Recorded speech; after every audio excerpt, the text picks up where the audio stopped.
Thank you very much, Professor. So, we would like to start the plenary session this morning. The speaker of plenary is given by Dr. John Armour. Most of you know very well Dr. Armour, but I like to introduce to you briefly his curriculum.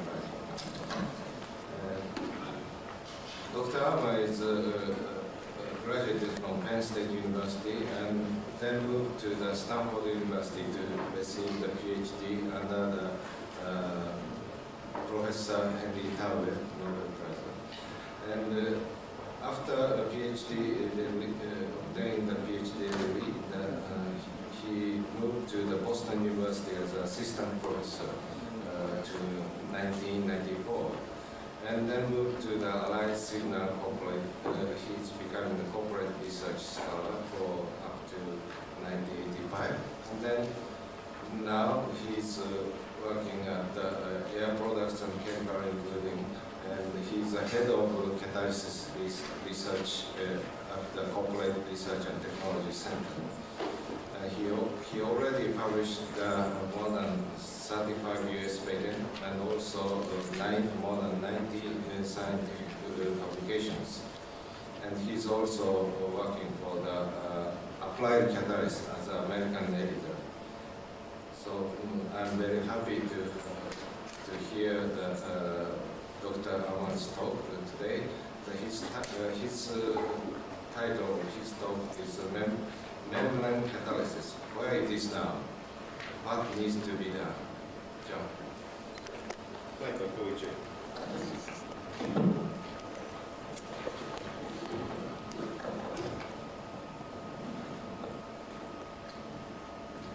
I hope that's audible, yes. What I'd like to do, first slide, please.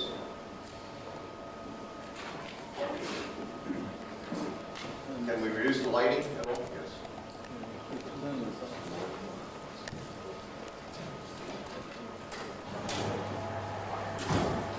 Very good. Maybe that will make it more cooler in here, too.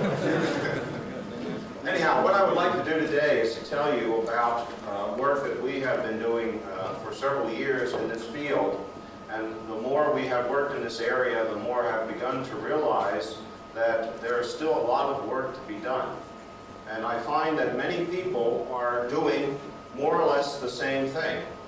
And so what I would like to do is to suggest other areas of research in the field of membrane catalysis so that others may undertake other areas which need more research for this field to be successful. Next slide.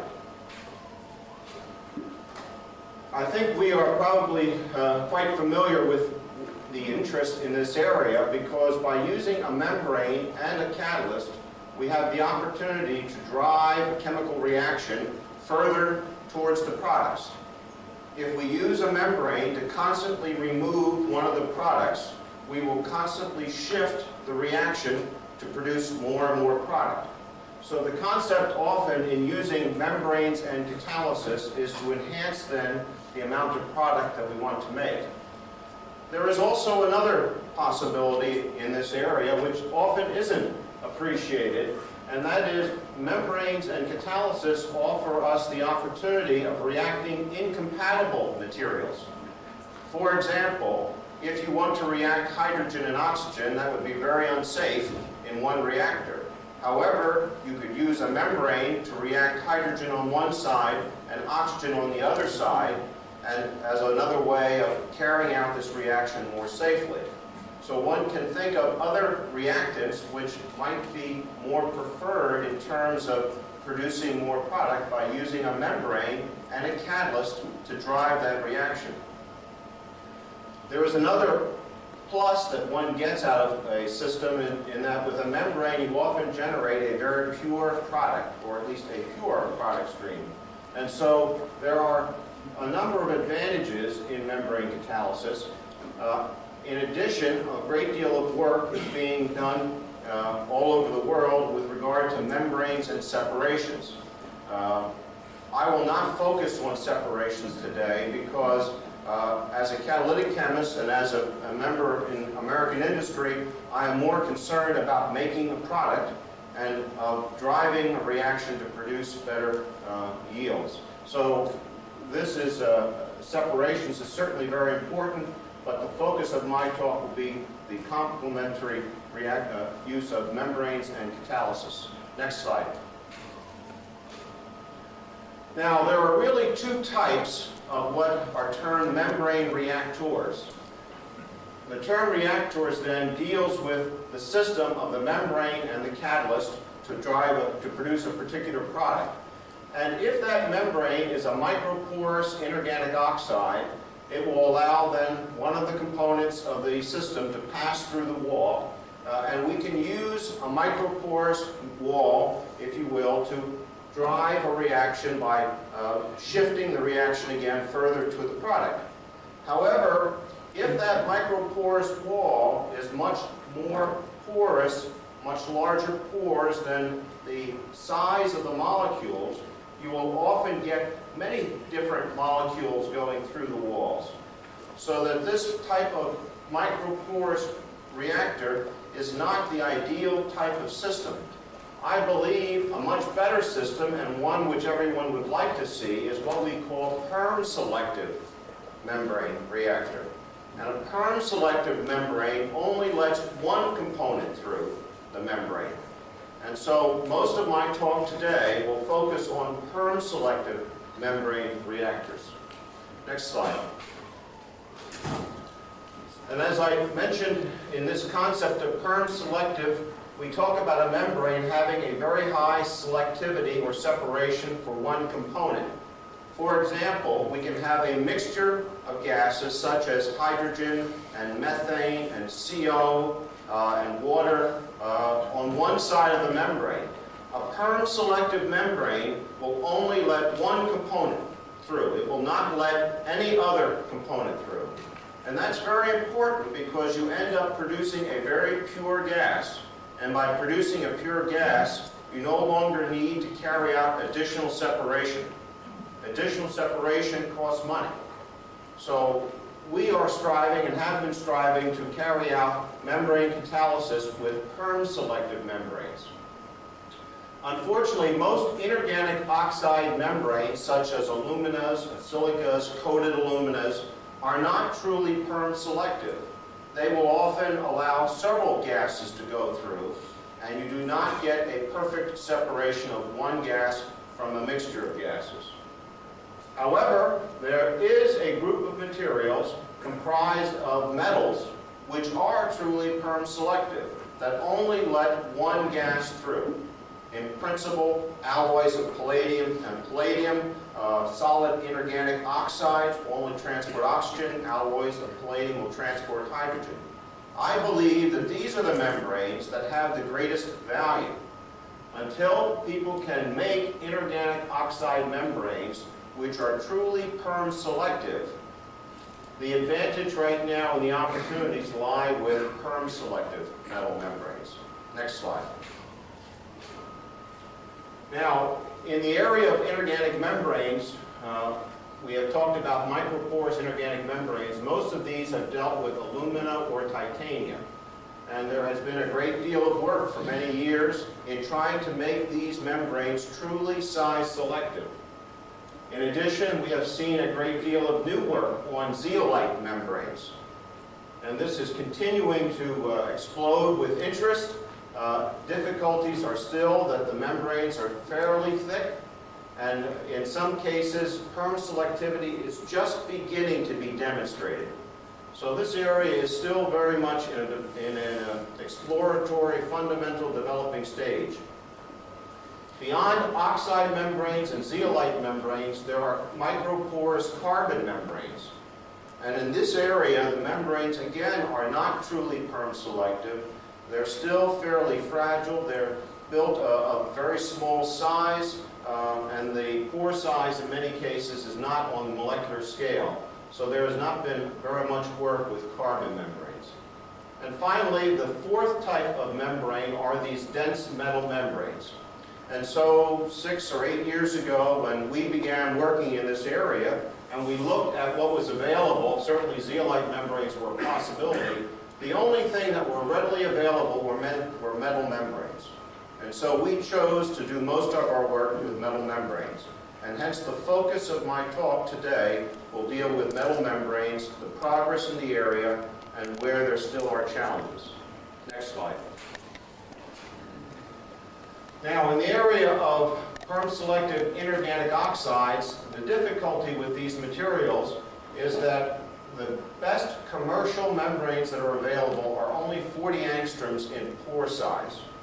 Obviously, 40 angstrom is much larger than the size of most molecules, so that these materials do not separate gas perm-selectively or even on the basis of size.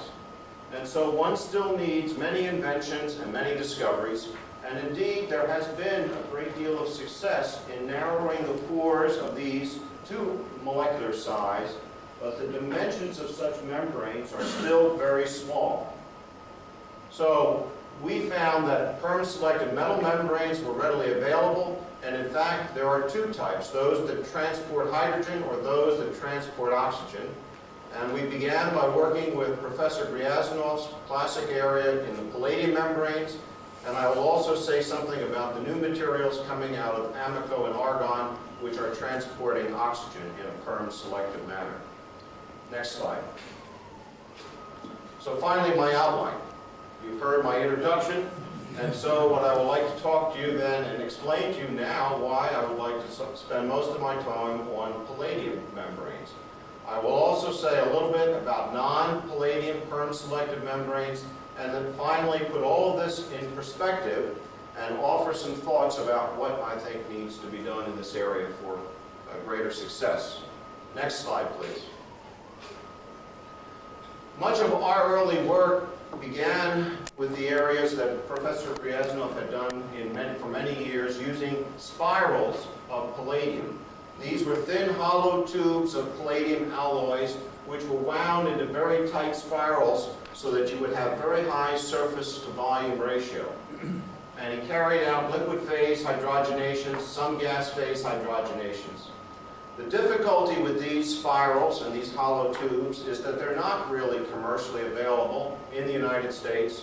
We did obtain some material from Professor Gryaznov, and I will say a few words about that.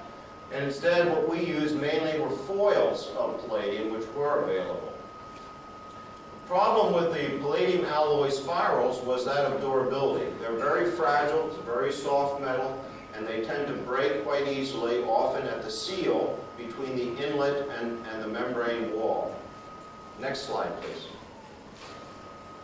So we, in summarizing here some of the problems that we ran into in looking at palladium membranes, one feature with palladium is that there is an alpha form and a beta form. And these have very different levels of hydrogen solubility, and as a result you get a very dramatic change in the size of the lattice, which causes catastrophic failure of the membranes as you raise the temperature and lower the temperature at various pressures of hydrogen. So that this expansion in the lattice leads to microcracks. These phase changes occur at room temperature and as a function of hydrogen partial pressure. So you must operate these membranes above 350 degrees C. But invariably, you must cool your system down. People have to go home for the weekend. And so in doing that, when you start these systems up again, they often fail on Monday morning. Many problems were run in early commercial applications of palladium membranes just for the separation of hydrogen. These dimensional changes lead to cracking and distortion and loss of mechanical strength. So they have not been used successfully even in the industry for separating hydrogen. Next slide. What we sought to do was to look at palladium alloys instead, because palladium alloys are much more flexible with regard to these microcracks. In particular, if you have some silver in the alloy, or rhodium, or ruthenium, or rare earths, this beta phase is absent above 77 degrees C. In some cases, you get enhanced hydrogen permeability, and hence there are reduced problems with cracking and distortion. In addition, we also published some work verifying work that Professor Gryazanov had reported, where the permeated hydrogen is actually much more active than the hydrogen absorbed on a palladium-supported catalyst. Next slide. This slide summarizes a number of years of low-level research in the area of using palladium membranes for hydrogenation.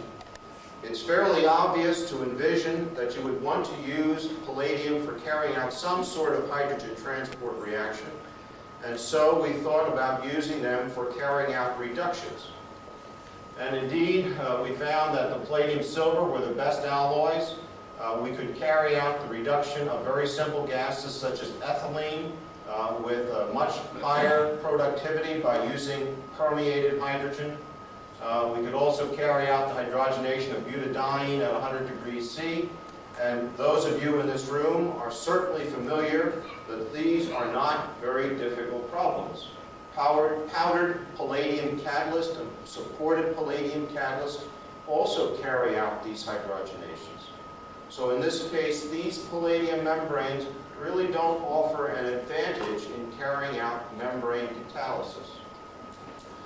We also began to look at other materials such as toluene, and we found to our surprise that even at 300 degrees C, we could not hydrogenate toluene with these palladium alloy membranes. We could not hydrogenate cyclohexene even at 300 degrees C. We were able to carry out lower temperature liquid and vapor phase reactions with lower conversions with cyclohexene, but certainly nothing very attractive in terms of a commercially interesting yield or productivity. So we learned in a short period of time here that if one wants to use palladium membranes for carrying out membrane catalysis, they're very limited as to the types of olefins that you can use. You can hydrogenate certain acetylenes, you can hydrogenate certain olefins, but these are not universal catalysts and membranes for carrying out membrane catalysis. Next slide. Another area of research is to carry out dehydrogenation reaction. And there was very good work very early, many years ago from Japan, which demonstrated that you could carry out a number of dehydrogenation reactions. And these have much more value because one would like to take saturated hydrocarbons to produce olefinic or aromatic types of materials and produce hydrogen as a byproduct. So indeed, a lot more work has been driven recently in the area of these dehydrogenations. But there are some difficulties. Professor Ito established many years ago that you can carry out the dehydrogenation of cyclohexane by filling a palladium tube with a platinum on alumina catalyst. The platinum on alumina catalyst catalyzes the dehydrogenation reaction. The hydrogen which is produced permeates through the wall of the membrane, and you drive the reaction to produce more and more cyclohexene. He obtained very high conversions, but unfortunately you need very long resonance times. So the space-time yield in these systems is very, very low, which makes them unattractive as they exist for doing any attractive commercial operation. Also, Professor Matsuda has demonstrated the dehydrogenation of isobutane with chromium on alumina, which was packed inside of a palladium membrane coated onto alumina. And he was only able to achieve a maximum conversion of 29% of isobutane to isobutylene, suggesting that the reaction may have some rate-limiting features associated with transport of the hydrogen. So while this area of dehydrogenation is a very important one and a very useful one in the area of membrane catalysis, it has not been operated under conditions which are very attractive for some commercial operations. Indeed, if people are to be successful, I think much more work needs to be spent not just on the membrane, but on making better catalysts. We need much better dehydrogenation catalysts with or without the membrane. And coupling a better dehydrogenation catalyst with a good membrane will allow you to drive the reaction to produce produce more olefins. Next slide. Now, what I would like to mention here is this issue of hydrogen transport. I believe, and one is seeing in the literature, more and more evidence to suggest that the important features limiting the application of membrane catalysis is the transport of hydrogen if you're using palladium-based membranes. One can include a catalyst, but one has to worry about how does one transport hydrogen off the catalyst to the membrane. This could be enhanced by the addition of a co-catalyst or a better dehydrogenation catalyst. But without a co-catalyst, there probably is not sufficient surface area for the transport of hydrogen in running such a membrane. So in my next slide, what I try and do is to break down the various steps. If you're going to use metal membranes for transporting hydrogen, you must remember that to produce hydrogen, you first need to absorb the substrate, such as cyclohexane, on the catalyst. Hydrogen must be produced from the catalyst and must desorb from the catalyst and then migrate over many catalyst particles through the voids and ultimately get to the membrane wall. And once it gets to the membrane wall, we would like to transport the hydrogen through the wall in order to shift the reaction to drive the reaction to produce more hydrogen. However, what invariably happens is the hydrogen is being swept out of the tube before it even permeates through the wall. So there is a constant competition between the production of hydrogen to go to the wall and the hydrogen being pushed out of the tube before it even gets to the membrane. And if the hydrogen comes through the tube, you simply have no enhancement in the catalysis. So one must need to reabsorb the hydrogen on the membrane walls and avoid the hydrogen being swept out. Once it absorbs on the membrane walls, it must dissociate into atoms, and it must then permeate the wall before it desorbs from the membrane as hydrogen gas. The hydrogen atoms must then reassemble on the permeate side as hydrogen, and then they must desorb off the membrane on the permeate side. So one can see that there are indeed many steps and many opportunities for membranes to be unsuccessful if you can't get the hydrogen through the membrane. Next slide. Now, what is presently being done to try to minimize issues of hydrogen transport is the deposition of palladium onto very thin alumina mesoporous supports. This requires a perfectly flawless palladium layer, and it must be very thin and must adhere on repeated temperature cycling. Professor Kikuchi has demonstrated this very nicely with alumina, and that one can indeed carry out perm-selective hydrogen transport for a variety of reactions. At this stage, though, these membranes are still very small and many years away from commercialization in a huge surface area that would be needed. One has also, Professor Caliani in Canada has been successful in doing palladium on a variety of stainless steel supports as well.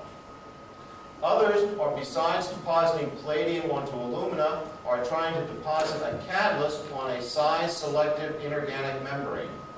And there is some success here, but again, these materials are not perm-selective, so you don't have the advantage of driving the reaction to produce more product.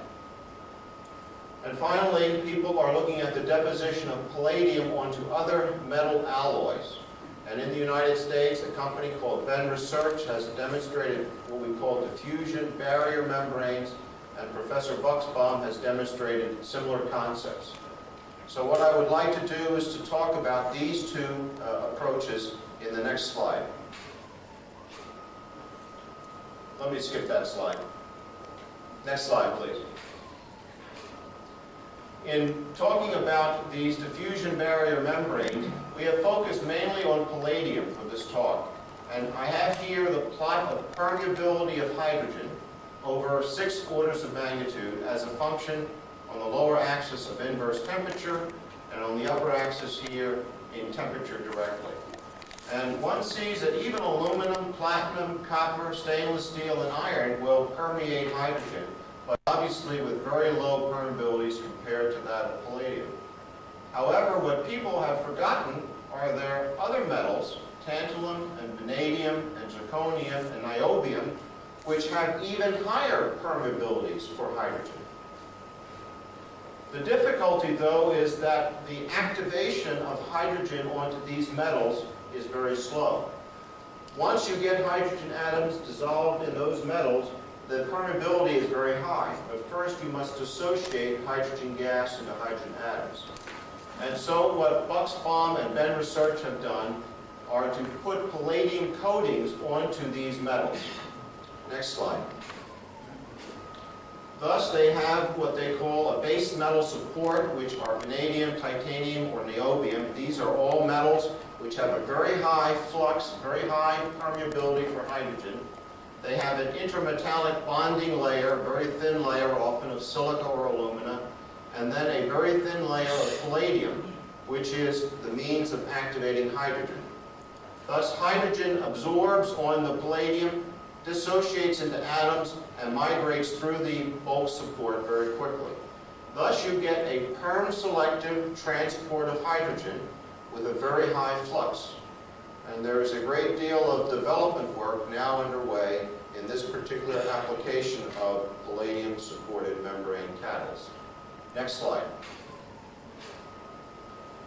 Now, I think even in this area, there are some important issues that remain unresolved. These materials are still laboratory samples of limited availability.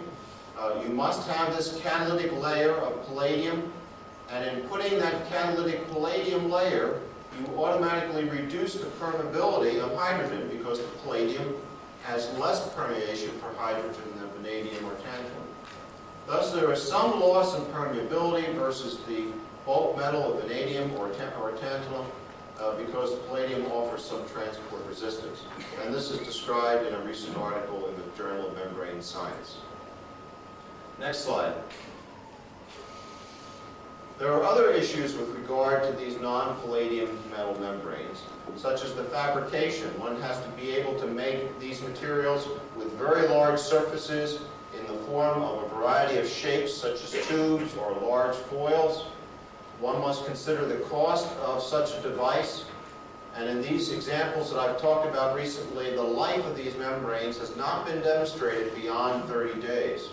Clearly, this is still not acceptable for a commercial opportunity. And we have not even spoken at all about the importance of seals. Often in the area of membrane catalysis, these materials fail because you do not have a good seal between the membrane and the inlet line for transporting gas. And finally, one has to worry about the very thin palladium coatings that will be quite durable and resistant to scratching and failure. So there are still a number of critical issues that limit success in this field. Next slide, please. Now, I would like to spend a few minutes talking about some chemical opportunities. We have focused, for the most part, on the use of inorganic oxide membranes and principally now in palladium membranes. And I've talked about hydrogenation and dehydrogenation. And I've shown you that those two reactions really don't offer much value. So I have only 2 slides here to try to encourage people to think about other opportunities beyond simple hydrogenation and dehydrogenation reactions. Next slide. Many years ago, Professor Gryaznov talked about what he termed coupled reactions. And what he did was to demonstrate that one could carry out a hydrogenation on one side of the membrane and a dehydrogenation on another side of the membrane. And he demonstrated, for example, that you could take phenol and cyclohexanol and produce cyclohexanone. Because phenol consumes hydrogen in producing cyclohexanone, and cyclohexanol produces hydrogen in generating cyclohexanone. So he showed that with a palladium-ruthenium alloy membrane at under 137 degrees C, he could pass phenol on one side and make cyclohexanone. And he could pass cyclohexanol on one side and make cyclohexanone, and never really have to worry about producing hydrogen, because hydrogen was consumed and reacted on both sides of the membrane. I think there are probably other examples of such coupled reactions which may have some value, and so I encourage people to think some more about not unusual chemistry like this in making membrane catalysis more attractive. Next slide. Now I have only one slide to show the new area of oxide transport membranes, but this has a lot of significance. Very recently, people have developed solid inorganic oxide membranes which are perm selective to oxygen. A group at Amico, published recently in the Bulletin of the American Ceramic Society, have established some perovskite-type oxides which comprise lanthanum, strontium, iron, cobalt oxides as hollow tube membranes. They made these in fairly sizable dimensions. They coat the hollow tubes with rhodium on the inside as a reforming catalyst, and they pass methane on the inside of the tube, and they pass air on the outside of the tube. Because the perovskite only transports oxygen, you have air going on the outside of the tube, oxygen is transported through the tube, it reacts with the methane, and because you have a very small level of oxygen, you don't get over-oxidation of the methane, and so you make CO and hydrogen with very high selectivity and good methane conversion. And they've demonstrated this at 850 degrees C over a period of 70 hours. The United States government has recently provided some very large grants to develop this work into a much larger scale with many millions of dollars of investment. So this is a new area that is generating a lot of interest. Next slide, please. I would finally just like to summarize for you some of the things that I've tried to emphasize in my presentation today. Next slide. We have seen that while palladium metals are attractive because of their hydrogen permeability, there are some problems that exist. The permeability is still too low, and sometimes that can be avoided by using very thin palladium surfaces. One still needs a purge to carry the products away from the membrane. We find that only certain substrates are easily reducible, many acetylenics but not some olefins, hydrogenation of ethylene but not toluene. We find that liquid phase reactions are very slow. There are certainly issues of hydrogen transport. There are issues of low surface area because of the metal membranes. And finally, this issue again of hydrogen transport between particles and the membrane, which has not been fully appreciated. So I bring out this list here because not many people are really working on some of these issues. And so I would like to encourage people to think about those issues. Next slide, please. Now we know in the area of inorganic membranes there are still many problems. They are only available in small size. There are very few examples with pores on the order of 5 angstroms, and those that exist still are not of suitable dimension for industrial scale and testing. One needs to worry about the seals and the surface reactivity of such membranes, and they still must perform at very high temperatures, which limits this issue of the seal to the membrane. Next slide, please. So here I summarize what I, again, point out as key critical issues. We need to think more about the whole system, the catalyst and the membrane. We need to envision how we're going to get the gas away from the membrane. If you're going to use a sweet gas, the use of a sweet gas will cost a lot of money in the large volumes of gas involved. People have not really thought carefully enough about what is the maximum thickness of the membrane. What is the maximum palladium thickness that you can afford? What is the maximum zeolite thickness that you can afford for a commercially acceptable membrane? These calculations need to be done.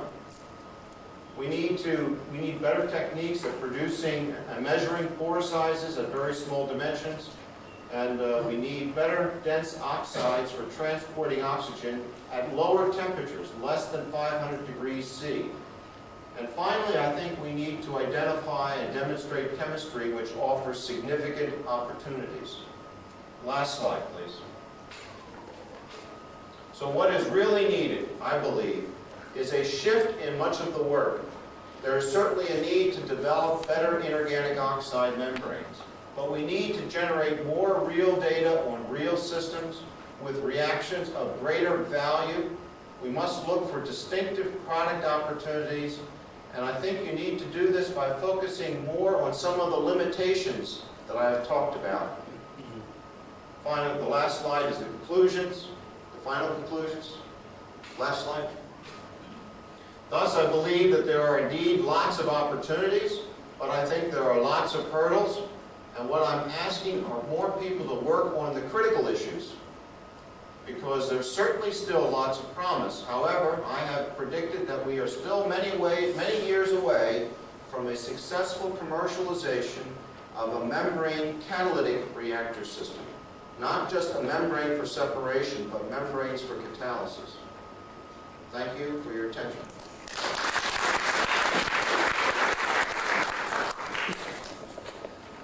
Thank you very much. This is just in time to finish. So we will have a 10 minutes break. Thank you.